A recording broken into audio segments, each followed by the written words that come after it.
Hello बच्चों, तो कैसे हो आप सभी। मुझे उम्मीद है आप सब बहुत बढ़िया और बहुत अच्छे होंगे। आपको पता ही होगा कि आपका एम्स का जो बीएससी नर्सिंग का एंट्रेंस एग्जाम है बहुत ज्यादा नजदीक आ चुका है, उसकी डेट वगैरह आ चुका है। तो बच्चों के मन में बहुत सारे डाउट्स होते हैं कि भाई अगर हमें प्रीवियस ईयर पेपर्स कहीं से मिल जाएं और हम उन्हें प्रैक्टिस कर पाए, देख पाए किस लेवल के क्वेश्चंस एग्जाम में आते हैं, तो बहुत बेनिफिशियल रहेगा। पिछले साल से मैंने 2024 का पेपर सॉल्व कराया था, बच्चों ने बहुत प्यार दिखाया और मैं इस बार भी चाहता हूं कि आप सभी लोग बहुत प्यार दिखाएं। पिछली साल जो मैंने 2024 का वीडियो बनाया था जिसमें 2024 का प्रीवियस ईयर पेपर डिस्कस किया था, उसका लिंक मैं डिस्क्रिप्शन बॉक्स में डाल दूंगा। लगभग 20 से 25 हजार के बच्चों ने प्यार दिखाया था उस पर, और हम चाहते हैं कि इस बार भी आप इस वीडियो पर भी प्यार दिखाओ। और आज हम इस वीडियो में सॉल्व करने वाले हैं all India institute of medical sciences यानी एम्स का बीएससी नर्सिंग जो ओनर्स का एग्जाम होता है उसका प्रीवियस ईयर पेपर 2025 वाला। अब सबसे पहला जो आपके मन में डाउट होगा कि भाई आपके पास पेपर कहां से है। पेपर तो यूनिवर्सिटी या मेडिकल कॉलेज रिलीज नहीं करता है, एग्जैक्टली रिलीज नहीं करता है, लेकिन ये मेमोरी बेस्ड क्वेश्चंस होते हैं। जब बच्चे एग्जाम दे करके आते हैं उसके बाद लोग डिफरेंट डिफरेंट पूछते हैं, भाई इस टाइप के क्वेश्चन आए थे, इस टाइप के क्वेश्चन आए थे, तो उन्हें याद रहता है। जब भी आप करके आओगे ना तो कोई ना कोई क्वेश्चन आपको याद रहता है। ठीक है, क्वेश्चन अगर याद है तो ऑप्शन तो बना ही लेंगे और आंसर तो उसका जो करेक्ट होगा हो गई। उसी प्रकार से आप किसी भी प्लेटफॉर्म पे देखोगे, किसी भी इंटरनेट पर देखोगे, मेमोरी बेस्ड ही क्वेश्चन होते हैं और रियल क्वेश्चन है। अगर हो सकता है आप में से कोई बच्चा ऐसा हो जिसने एग्जाम दिया हो 2025 वाला, तो उसे पता होगा कि भाई हाँ ये रियल पेपर है ना, होगा ना। और आपको लगे भाई किसे याद रहता है, मैं बताऊं, चलो बता देता हूं किसे याद रहता है। ये वो बच्चे हैं जो हमसे 2025 में पढ़े थे और उन्होंने बहुत अच्छी तरीके से अपना एम्स का पेपर दिया था और एम्स में सिलेक्शन भी लिया नर्सिंग के कॉलेजेस में। ठीक है, बहुत अच्छे अच्छे मार्क्स से ये क्वालिफाई किए और बहुत अच्छे अच्छे इंस्टीट्यूट्स में अभी अपनी नर्सिंग की क्लासेस कंप्लीट कर रहे हैं।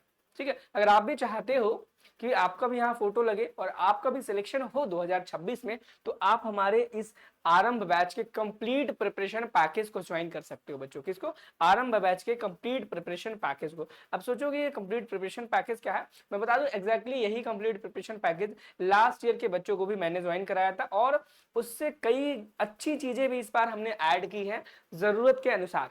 मैं बता दूं इस बैच में आपको क्या क्या मिलने वाला है और कहां मिलने वाला है। सबसे पहली बात, ये बैच हमारे नर्सिंग गुरुकुल के मोबाइल ऐप पे मिलेगा। जिस प्रकार से एम्स बीएससी नर्सिंग के लिए सेम उसी प्रकार से एम्स पैरामेडिकल के लिए भी हमने लॉन्च किया हुआ है। इस बैच में आपको 20+ टेस्ट मिलेंगे एग्जैक्टली आपके एम्स नर्सिंग और पैरामेडिकल के एग्जैक्टली सेम उसी एग्जाम पैटर्न पर, कोई भी डिफरेंस नहीं रहेगा।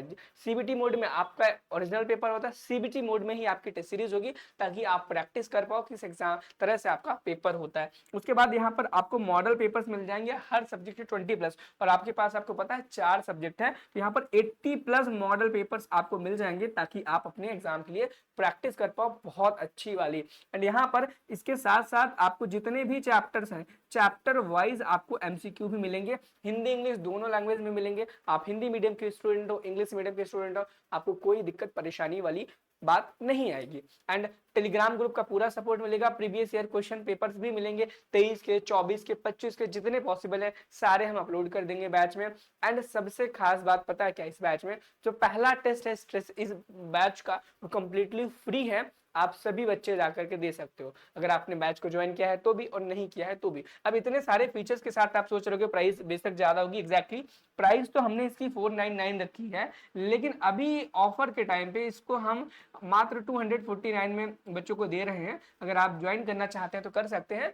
आप जैसे ही आप में जाओगे कोई भी कूपन कोड आपको नहीं लगाना है, डायरेक्टली ये 249 ही प्राइस शो होगा, वहां पर जाकर के आप बाई कर सकते हो। कोई दिक्कत परेशानी आती है डिस्क्रिप्शन बॉक्स में एक वीडियो बना करके डाल दिया कि कैसे कोर्स को ज्वाइन किया जाता है, आप उस वीडियो को पूरा देख लेना। फिर भी कोई दिक्कत परेशानी रह जाती है, कमेंट सेक्शन आपके लिए हमेशा खुला है, इंस्टाग्राम हमेशा खुला है, वहां पर आप हमसे कॉन्टैक्ट करके बात कर सकते हो। और एक बहुत स्पेशल चीज मैं बता दूं, हमने एक इंस्टाग्राम बोल रहा हूँ व्हाट्सएप ग्रुप भी बनाया है जहां पर आपके एम्स पैरामेडिकल बीएससी नर्सिंग के सारे बच्चे हैं। आप वो ग्रुप को भी ज्वाइन कर लो ताकि जब भी कोई नई इन्फॉर्मेशन आए या फिर आपको अपने क्लास के बच्चों से कम्युनिकेट करना हो आप कर पाओ। चलो ठीक है, आज हम यहाँ पे शुरू करने वाले हैं बायोलॉजी का पेपर और बायोलॉजी के जो 30 क्वेश्चन है उनको सॉल्व करेंगे, उसके बाद फिजिक्स केमिस्ट्री का करेंगे, फिर फिजिक्स का करेंगे, फिर आपके जीके के क्वेश्चन करेंगे। और बता दूं ये पूरा पेपर को हम पार्ट वाइज सॉल्व करने वाले हैं, एक साथ नहीं करेंगे।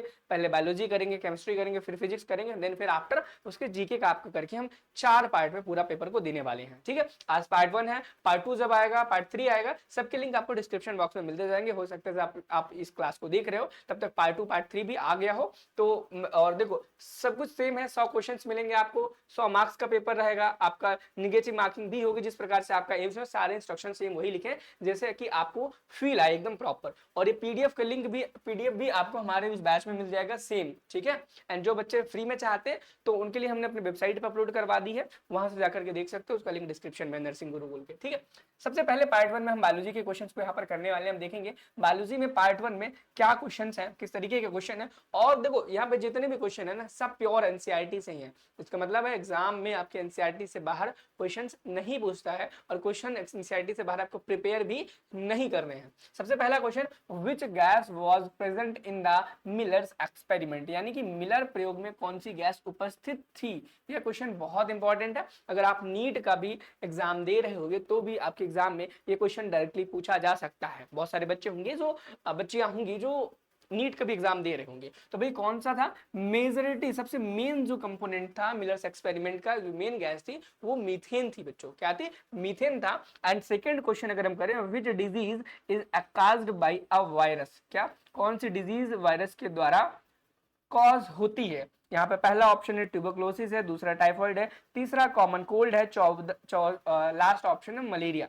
अब जब आप यहाँ पे देखोगे पहला जो डिजीज है इसे माइकोबैक्टीरियम ट्यूबरक्लोसिस हम नाम के बैक्टीरिया के द्वारा होती है। किसके द्वारा होती है, माइकोबैक्टीरियम ट्यूबरक्लोसिस के द्वारा। तो ये एक बैक्टीरियल डिजीज है। अब देखो बैक्टीरियल है, इसके साथ साथ में इसका जो कॉजिंग एजेंट है जो कि माइकोबैक्टीरियम ट्यूबरक्लोसिस है, उसका नाम भी याद रखना, आपके एग्जाम में डायरेक्टली अगली साल पूछा जा सकता है, ठीक है। टाइफाइड जो है यह भी एक बैक्टीरियल डिजीज है। क्या है, टाइफाइड एक बैक्टीरियल डिजीज है। हाँ बिल्कुल, टाइफाइड एक बैक्टीरियल डिजीज है जो कि सल्मोनेला टाइफी द्वारा होता है। किसके द्वारा, सल्मोनेला टाइफी बैक्टीरिया के द्वारा होता है। उसके बाद अगर हम मलेरिया की बात करें तो ना तो ये मलेरिया ना तो आपका वायरल डिजीज है ना तो ये बैक्टीरियल डिजीज है, ये एक प्रोटोजोअन डिजीज है। कैसी है, प्रोटोजोअन डिजीज है जो कि एनाफिलीज मॉस्किटो द्वारा होती है और इसके कॉजिंग एजेंट बहुत सारे होते हैं, ठीक है।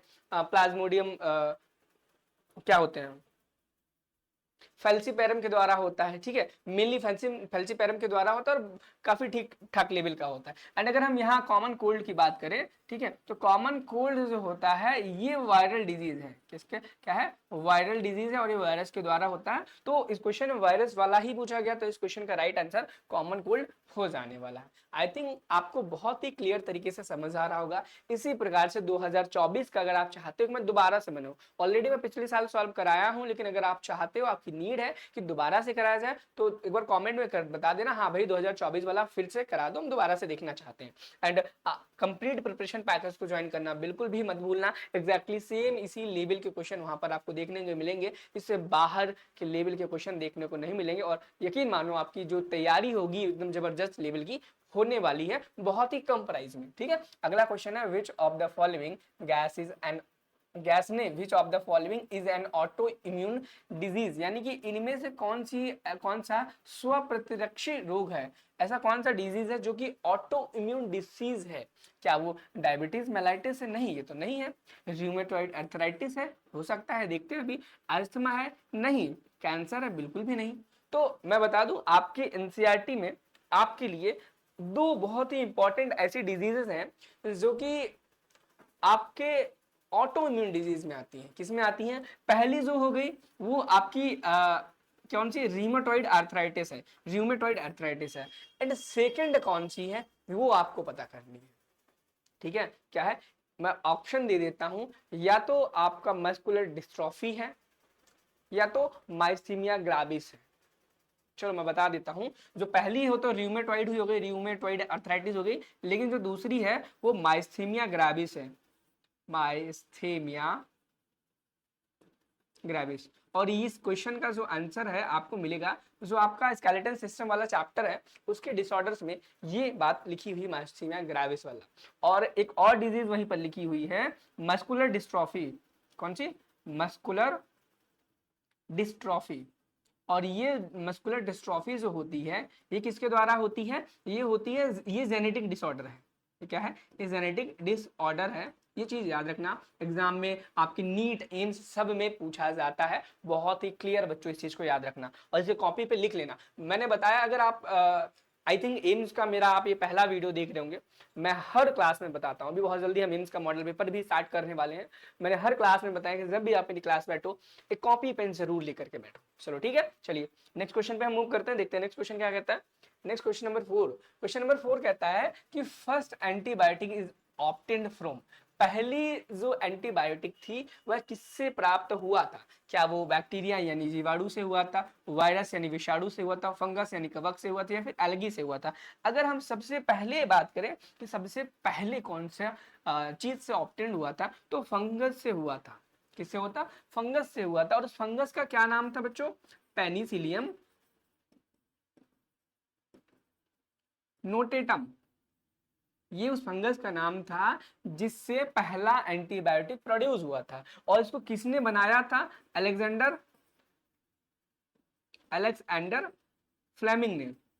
अब किस ईयर में बनाया था ये आपके लिए उतना इंपॉर्टेंट नहीं है, जितना इंपॉर्टेंट है वो मैंने बता दिया कि जो पहला एंटीबायोटिक बनाया गया था वो फंगस के द्वारा, पेनिसिलियम नोटेटम फंगस के द्वारा था, और उसका नाम पेनिसिलिन था एंटीबायोटिक का। एंड उसको बनाने वाले जो साइंटिस्ट थे सर अलेक्जेंडर फ्लेमिंग थे। ठीक है, चलो नेक्स्ट क्वेश्चन पे अगर हम मूव करेंगे और नेक्स्ट क्वेश्चन देखते हैं क्या कहता है। नेक्स्ट क्वेश्चन कहता है, बहुत इंपॉर्टेंट क्वेश्चन है, इसे मार्क कर लेना, चांसेस रिपीट होने के इस साल 2026 में भी। और ये क्वेश्चन कहता है कि which hormone is secreted by ovary, यानी कि अंडाशय द्वारा कौन सा हार्मोन स्रावित होता है? क्या वो टेस्टोस्टेरोन होता है? बिल्कुल भी नहीं, टेस्टोस्टेरोन तो भाई मेल टेस्टिस द्वारा रिलीज किया जाता है। रिलैक्सिन होता है, देखते हैं। थायरोक्सिन होता है, देखते हैं। इंसुलिन होता है, बिल्कुल भी नहीं। थायरोक्सिन नहीं होता है, थायरोक्सिन तो आपका थायराइड ग्लैंड द्वारा निकलता है, T3 T4 जो हार्मोन्स होते हैं। ठीक है, थायराइड हार्मोन। तो आपका जो ओवरी है ना वो रिलैक्सिन नाम का हार्मोन रिलीज करती है, ये चीज याद रखना। और जो ये रिलैक्सिन नाम का हार्मोन है ये सिर्फ ड्यूरिंग प्रेगनेंसी ही रिलीज होता है।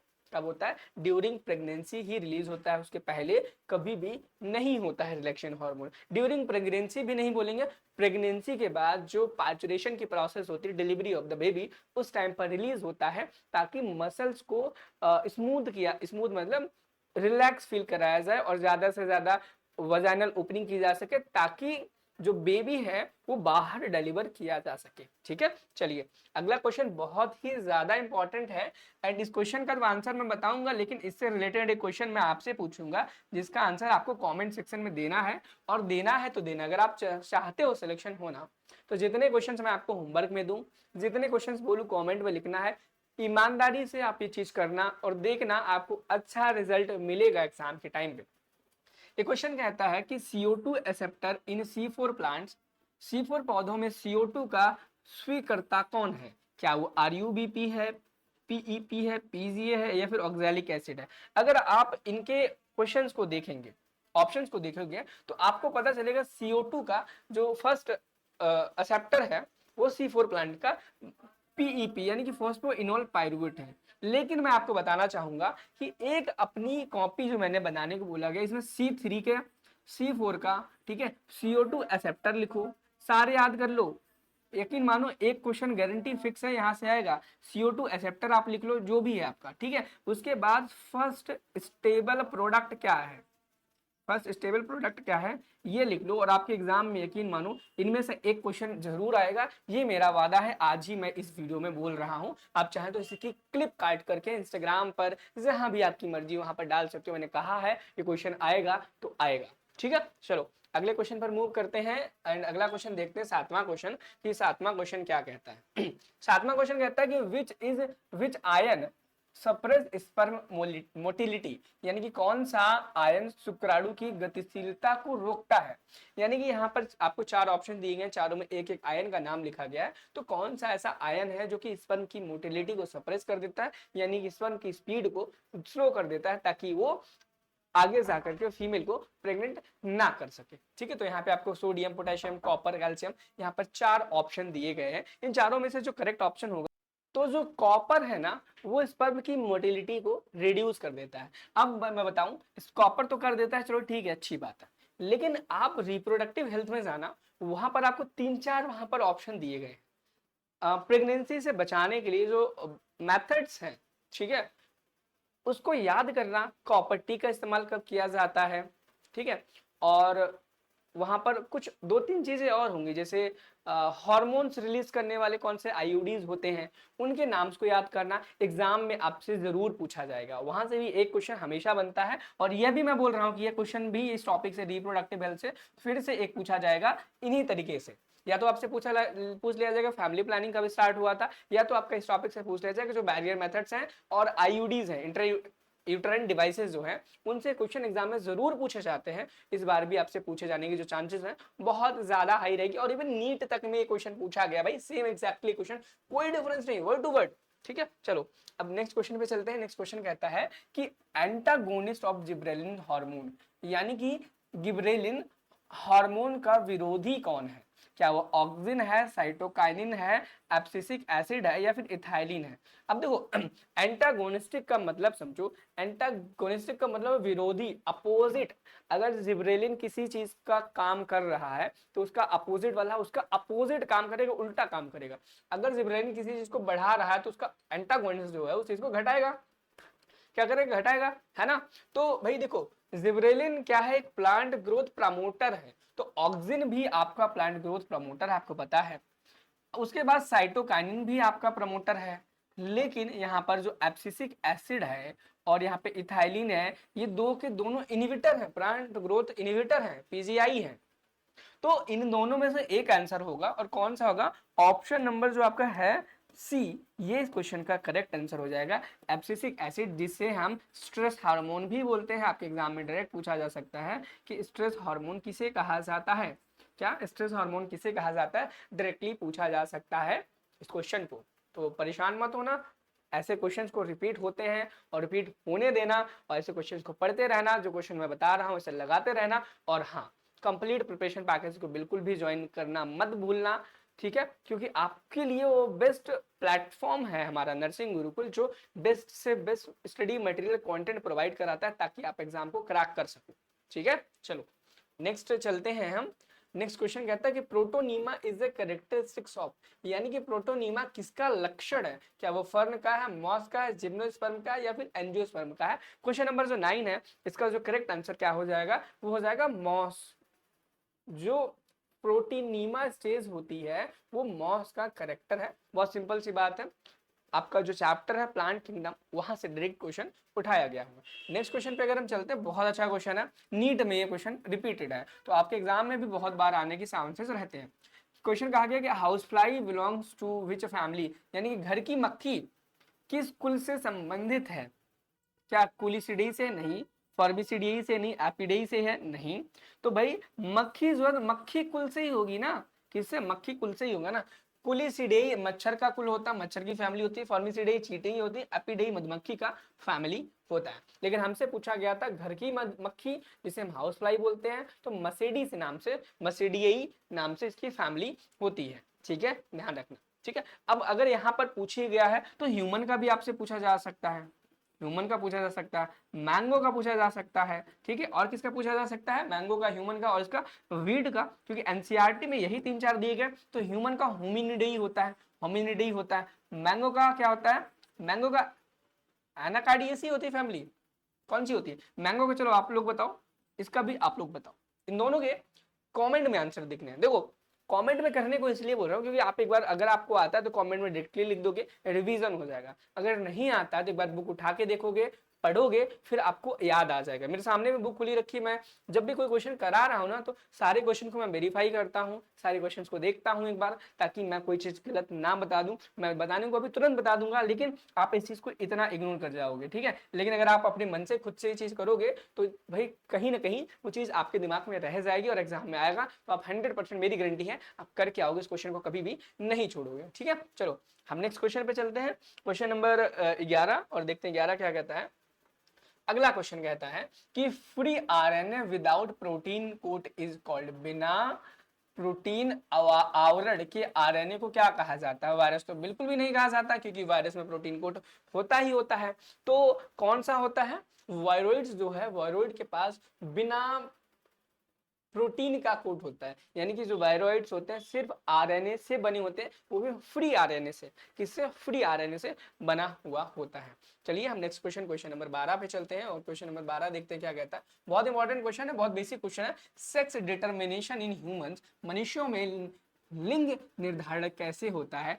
एक्स एक्स होता है, एक्स वाई होता है, एक्स नॉट होता है, या जेड डब्ल्यू होता है? आपको यहाँ पर 4 ऑप्शन दिए गए हैं, चारों में से आपको ये 2 सही लग रहे होंगे, लेकिन अगर हम डिटर्मिनेशन की बात करें तो डिटर्मिनेशन हमेशा एक्स वाई से होता है, तो एक्स वाई करेक्ट आंसर हो जाएगा, एक्स एक्स नहीं हो सकता है।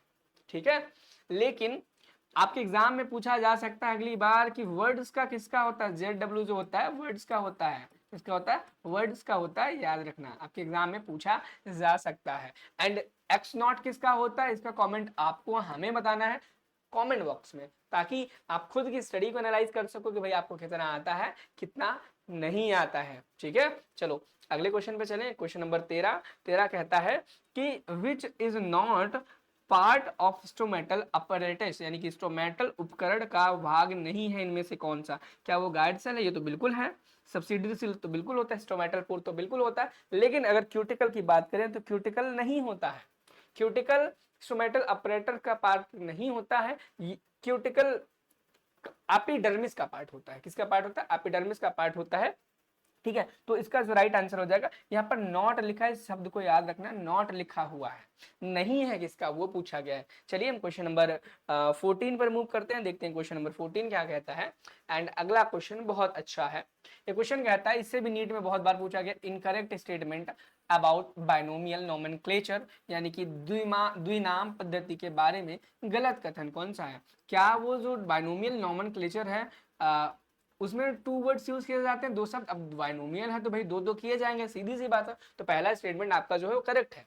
तो फर्स्ट वर्ड को हम जीनस बोलते हैं, एग्जैक्टली फर्स्ट वर्ड, जो फर्स्ट वर्ड होता है, पहला वंश होता है, उसे जीनस बोलते हैं। दूसरे वाले को स्पेसिफिक एपिथेट बोलते हैं। ठीक है, एंड अगर हम थर्ड वाले की बात करें तो क्या सेपरेटली हम अंडरलाइन करते हैं? एग्जैक्टली जब हम इसे हैंड रिटन लिखते हैं तो इटैलिक्स तो कर नहीं सकते हैं, तो हम उसे क्या कर सकते हैं? उसे हम सेपरेटली अंडरलाइन कर देते हैं। ठीक है, बोथ कैपिटल लेटर्स, क्या दोनों आपका क्या जीनस और स्पेसिफिक एपिथेट दोनों को हम कैपिटल लेटर से पहले शब्द को लिखते हैं? नहीं, ऐसा नहीं है। तो ये गलत है, लेकिन इस क्वेश्चन का सही आंसर यही है। तो जो मैं बताऊं, जो जीनस होता है उसके पहले अक्षर को हम कैपिटल लेटर लिखते हैं, लेकिन स्पेसिफिक एपिथेट का फर्स्ट लेटर भी हम स्मॉल ही शुरू करते हैं। ठीक है, चलो अगले क्वेश्चन पर मूव करते हैं। अगला क्वेश्चन कहता है कि incorrect statement about the Drosophila, यानी कि ड्रोसोफिला के बारे में गलत कथन इनमें से कौन सा? क्वेश्चन नंबर 15 बहुत इंपॉर्टेंट है। क्यों, क्या ड्रोसोफिला की लाइफ साइकिल बहुत शॉर्ट होती है? एग्जैक्टली आपका जो ड्रोसोफिला है उसका जो जीवन चक्र होता है बहुत छोटा होता है, उसको बहुत ही आसानी से पालन किया जा सकता है। एग्जैक्टली सही बात है।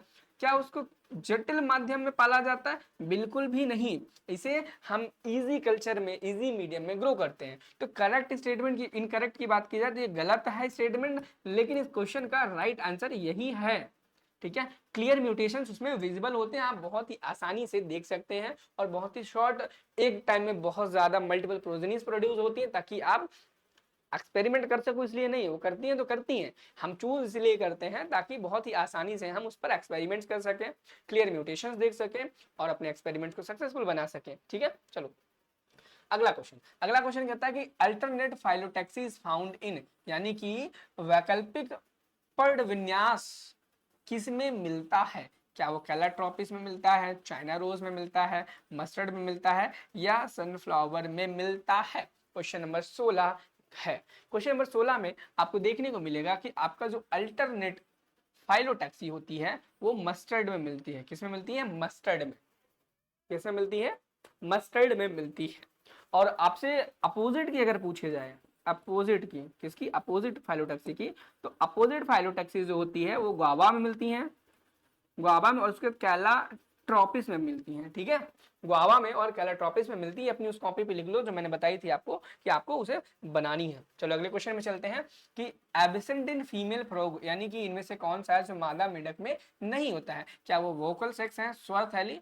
बिल्कुल प्रेजेंट होता है, लेकिन कॉपुलरी पैड जो होता है, कॉपुलेटरी पैड, वो सिर्फ मेल्स में प्रेजेंट होता है, फीमेल्स में नहीं होता है। इसमें यही पूछा गया फीमेल्स में क्या प्रेजेंट नहीं होता है। भाई ओवरीज किडनी तो प्रेजेंट ही होती है, सबको ही पता है। ठीक है, तो 17 का question number option number B correct option हो जाएगा। देखो जिस प्रकार के यहाँ पर एग्जाम में क्वेश्चन है ना, मैं बता रहा हूँ आपको, जो कंप्लीट प्रिपरेशन पैकेज मैंने बताया नर्सिंग गुरुकुल के मोबाइल ऐप पे अवेलेबल है। इसमें test series, MCQ, model paper, सारी चीजें अवेलेबल है। एक भी ऐसा क्वेश्चन नहीं होगा इस पेपर में जो हमारे उस पेपर में ना हो। यानी कि जितनी भी चीजें हम आपको पढ़ा रहे हैं ना, सबकी सब बहुत ज्यादा यूनिक, बहुत ज्यादा जेन्यून और बहुत ज्यादा ऑथेंटिक कंटेंट है बेटा। ठीक है, तो नर्सिंग गुरुकुल के मोबाइल ऐप को आज ही डाउनलोड करना प्ले स्टोर से, डिस्क्रिप्शन बॉक्स में लिंक दिया है, वहां से भी आप उसे देख सकते हो। ठीक है, बाद में रिव्यू जरूर देना कि मैंने आपको यहाँ पर कैसे पेपर का एक्सप्लेनेशन जो करा आपको समझ आया कि नहीं आया। ठीक है, चलो अगले क्वेश्चन में देखते हैं कि इस क्वेश्चन में कहा गया नॉट ट्रू अबाउट मोनेरा, यानी कि मोनेरा के बारे में कथन सही नहीं है। गलत कथन कौन सा है? क्या मोनेरा प्रोकैरियोटिक सेल्स होती है? एग्जैक्टली बिल्कुल होती है, तो सही है। यूनिसेलुलर होता है? एग्जैक्टली सही होता है। No nucleus? क्या इसमें न्यूक्लियस नहीं होता है? होता है भाई, न्यूक्लियस तो होता है। वेल डिफाइंड नहीं होता है, ये तो मैं मानता हूं, लेकिन न्यूक्लियस होता है, तो न्यूक्लियस होता है। लेकिन लेकिन लेकिन एक चीज देखो, यहाँ पर लिखा गया सभी विषम पोषी हैं। क्या सभी हेट्रोटॉपिक होती हैं? ऐसा बिल्कुल भी नहीं है, सभी नहीं होते हैं। तो ये ऑप्शन नंबर सी इस क्वेश्चन का रॉन्ग आंसर हो जाएगा। चलिए अगले क्वेश्चन नंबर 19 पर चलते हैं। ये क्वेश्चन कहता है कि incorrect statement about pollen grain. ठीक है, तो पराग कण के बारे में गलत कथन कौन सा है? यहाँ पर इस क्वेश्चन में यह पूछा गया है, क्या एक्साइन को हम आउटर लेयर बोलते हैं? बाहरी परत, बिल्कुल सही बात है, हम बोलते हैं। इंटाइन इनर लेयर होती है, एग्जैक्टली सही बात है, होती है ना। एक्साइन इनर लेयर होती है, अभी तो बताया था एक्साइन आउटर लेयर, वो सही थी। इसका मतलब ये जो स्टेटमेंट है कथन, ये गलत है, और ये गलत है, तो यही इस क्वेश्चन का राइट आंसर है, क्योंकि गलत कौन सा ये पूछा गया था। अगला देख लें, रेसिस्टेंट लेयर होती है, एग्जैक्टली आपकी रेजिस्टेंट जो लेयर होती है वो एक्साइन ही होती है। ठीक है, कौन सी होती है? एक्साइन होती है, और ये स्पोरोपोलिन से बनी होती है, स्पोरोपोलिन से मिलकर के बनी होती है। ये हार्डेस्ट सब्सटेंस होता है, इसे डिग्रेड नहीं किया जा सकता है कैसे भी। ठीक है, चलिए अगला क्वेश्चन देखते हैं। अगला क्वेश्चन कहता है कि डीएनए यूज इन फिंगरप्रिंटिंग, यानी कि डीएनए फिंगरप्रिंटिंग में कौन सा डीएनए उपयोग होता है? क्या उसमें कोडिंग डीएनए होता है, सैटेलाइट डीएनए होता है, एमआरएनए होता है, टीआरएनए होता है? मैं बता दूं जो डीएनए फिंगरप्रिंटिंग है इसमें सैटेलाइट डीएनए का उपयोग किया जाता है। किसका किया जाता है? सैटेलाइट डीएनए का उपयोग किया जाता है इस क्वेश्चन में। ठीक है, चलो अगले क्वेश्चन पे मूव करें। अगला क्वेश्चन कहता है कि द फंक्शन ऑफ टैपेटम, इसको मैं थोड़ा छोटा कर लेता हूँ पीडीएफ को, ताकि क्लियर मैं भी विजिबल रहूं आपको और आप भी क्लियर इसे देख सको। शायद आई थिंक अब मैं क्लियर हूं आप सभी को, और ये पीडीएफ भी आपको क्लियर होगी। ठीक है, फंक्शन ऑफ टैपेटम, टैपेटम का कार्य क्या होता है? तो आप देखेंगे टैपेटम का जो कार्य होता है, क्या फोटोसिंथेसिस करने में मदद करता है? बिल्कुल भी नहीं। स्टोरेज में होता है? बिल्कुल भी नहीं। प्रोटेक्शन प्रोवाइड कराता है? नहीं। कराता है, कराता है। टैपेटम की कुछ लेयर्स होती हैं, वो जो टैपेटम की कुछ लेयर्स होती है, नहीं, टैपेटम प्रोटेक्शन बिल्कुल भी नहीं कराता है, लेकिन टैपेटम नरिशमेंट जरूर कराता है। क्या कराता है? नरिशमेंट कराता है। तो इस क्वेश्चन का राइट आंसर हो जाएगा exactly tapetum provides nourishment to the developing pollen grains. समझे? चलो अगले क्वेश्चन पे मूव करें, question number 22। And question number 22 कहता है कि फिश विद ओपराकुलम, ओपराकुलम वाली मछली कौन सी है? क्या वो शार्क है, रोहू है, डॉगफिश है, रे है? तो जब आप ओपराकुलम की बात करोगे तो ओपराकुलम होता क्या है पता है? ओपराकुलम होता कवर होता है। यहाँ पर जब आप किसी फिश को देखोगे जिसे लोग खाते हैं, तो यहाँ पर देखोगे एक कवर होता है जिसको खुल सकता है, ऐसे ऐसे खुलता है, जिसके अंदर गिल्स प्रेजेंट होते हैं। यानी कि गिल्स को कवर करने के लिए जो कवर प्रेजेंट होता है उसे हम ओपराकुलम बोलते हैं। तो ये उनमें प्रेजेंट होता है जो हम आसपास में खाते पीते हैं। तो खाते पीते शार्क को खाता नहीं, डॉगफिश को कोई खाता नहीं, रे को खाता नहीं, तो रोहू ही है। मैं इसे लॉजिक से नहीं कर रहा हूँ, एग्जाम्पल याद है मुझे, तो आपको भी याद करने हैं कौन से ओपराकुलम के साथ हैं, कौन से बिना ओपराकुलम के साथ है, सारे आपको एनिमल किंगडम से पता होने चाहिए। अगला क्वेश्चन है open vascular bundle found in, यानी कि ओपन वेस्कुलर बंडल किस में पाया जाता है? तो open vascular bundle dicot stem में पाया जाता है, एग्जैक्टली। तो अगर ओपन पूछा गया है तो आपसे क्लोज भी पूछा जा सकता है। तो क्लोज कौन सा पाया जाता है, कहाँ पाया जाता है, ये चीज आपको याद करनी है। एनसीईआरटी खोलो, मॉर्फोलो एनाटॉमी ऑफ फ्लावरिंग प्लांट उसमें रटो, चाहे जो करो, एग्जाम नजदीक है तो आपको रटना ही पड़ेगा और इस चीज के क्वेश्चन को सही करके आना, गलत करके नहीं आना है यार, नाम नहीं डुबाना है नर्सिंग गुरुकुल का, ठीक है। अगला क्वेश्चन 24 क्वेश्चन कहता है कि सेकेंडरी ग्रोथ अकर्स इन, यानी कि द्वितीय यह वृद्धि किसमें होती है। वही सीधी सी बात है, डाइकॉट जो होते हैं, डाइकॉट प्लांट्स होते हैं, डाइकॉट प्लांट्स में सेकेंडरी ग्रोथ होती है, मोनोकॉट में तो होती नहीं है, ठीक है। चलो अगले क्वेश्चन पर चलें, क्वेश्चन नंबर 25। तो एक बात बता दूं, क्वेश्चन नंबर 25 तो सही है, लेकिन इसके ऑप्शन थोड़े गड़बड़ है, लेकिन इसका मैच द फॉलोइंग, इसे मैचिंग कहीं से हो नहीं पा रही है, ठीक है, मैचिंग कहीं से हो नहीं पा रही है, तो ये क्वेश्चन थोड़ा सा गड़बड़ है, इसे हम बाद में फिक्स कर लेंगे।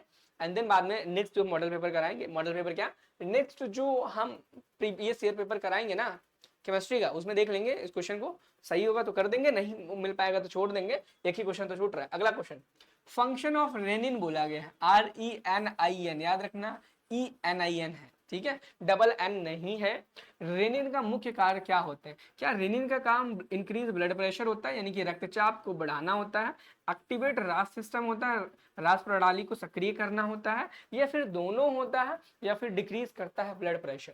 तो भाई जो रेनिन होता है इसका मेन काम होता है कि भाई ब्लड प्रेशर को इंक्रीज करना, रास का जो सिस्टम है रेनिन एंजियोटेंसिनोजन सिस्टम जो है उसे एक्टिवेट करना। तो exactly both A and B are correct option, तो क्वेश्चन नंबर 26 का ऑप्शन नंबर सी करेक्ट हो जाएगा। चलिए हम नेक्स्ट क्वेश्चन देखते हैं, क्वेश्चन नंबर 27 कहता है कि इंडार्क मंडल फाउंड इन, यानी कि अंडार्क संघवाहिनी मंडल कहाँ पाया जाता है, क्या मोनोकॉट रूट में पाया जाता है, डाइकॉट रूट में पाया जाता है, डाइकॉट स्टेम में पाया जाता है, या लीफ में पाया जाता है, क्वेश्चन नंबर 27। तो क्वेश्चन नंबर 27 का जो करेक्ट आंसर हो जाएगा डाइकॉट स्टेम में पाया जाता है। कहाँ पर पाया जाता है, डाइकॉट स्टेम में पाया जाता है। अब देखो अगर मैंने यहाँ पर आपको इंडार्क पूछा है तो आपसे एक्सार्क भी पूछा जा सकता है, एक्सार्च भी पूछा जा सकता है, तो एक्सार्च आपको पता करना है कहाँ पाया जाता है, अगर आपको पता है कमेंट सेक्शन में जरूर बताना कि भैया कि एक्सार्च और इंडार्स यहाँ पर पाया जाता है, मुझे मालूम है, मुझे याद है और मैं करके आऊंगा अगर एग्जाम में आएगा, ठीक है। और जिन बच्चों को नहीं मालूम है ना यार, एक बार कमेंट सेक्शन में लिख दो यार कि भाई हमें नहीं पता, कोई तो मुझे बता दो, या तो कोई बच्चा आकर के बता जाएगा, या तो भाई आप जाकर के ChatGPT, जेमिनी या फिर गूगल से जाकर के सर्च कर सकते हो। चलिए मिलते हैं नेक्स्ट क्वेश्चन में, नेक्स्ट क्वेश्चन तो यही है।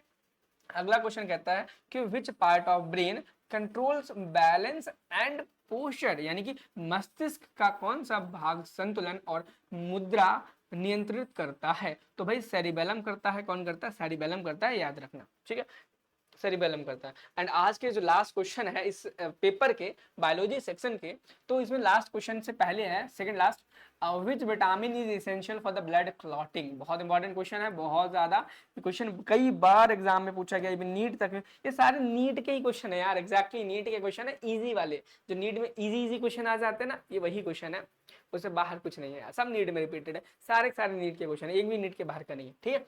तो विटामिन के जो होता है ब्लड क्लॉटिंग में मदद करता है, लेकिन अगर हम प्रोटीन की बात करें, कौन सा प्रोटीन होता है जो ब्लड क्लॉटिंग में मदद करता है, तो फाइब्रिनोजेन होता है, फाइब्रिनोजेन होता है, इस चीज को याद रखना, ठीक है। चलो नेक्स्ट क्वेश्चन पे चले, which structure is responsible for the protein synthesis, protein संश्लेषण के लिए कौन सा संरचना जिम्मेदार होती है। तो भैया राइबोसोम होती है, ये चीज आपको हमेशा से पता होगी, और लाइसोसोम को हम सुसाइडल बैग बोलते हैं, आपको ये चीज पता होनी चाहिए, अगर नहीं पता है तो आप पता कर लो, क्योंकि एग्जाम में आपसे पूछे जाने की संभावना बहुत ज्यादा है। तो आज हमने बायोलॉजी का पूरा सेक्शन 30 क्वेश्चन कंप्लीट किए 2025 का प्रीवियस ईयर पेपर एम्स का, एम्स BSc नर्सिंग का। अब हम नेक्स्ट पार्ट में यहाँ पर केमिस्ट्री का जो पेपर है हम उसे करने वाले हैं, जिसमें 30 क्वेश्चन हैं, केमिस्ट्री के बाद फिजिक्स, ये सारे क्वेश्चन आपको हमारे नर्सिंग गुरुकुल के मोबाइल ऐप में मिल जाएंगे, nursinggurukull.in की वेबसाइट पर भी मिल जाएंगे।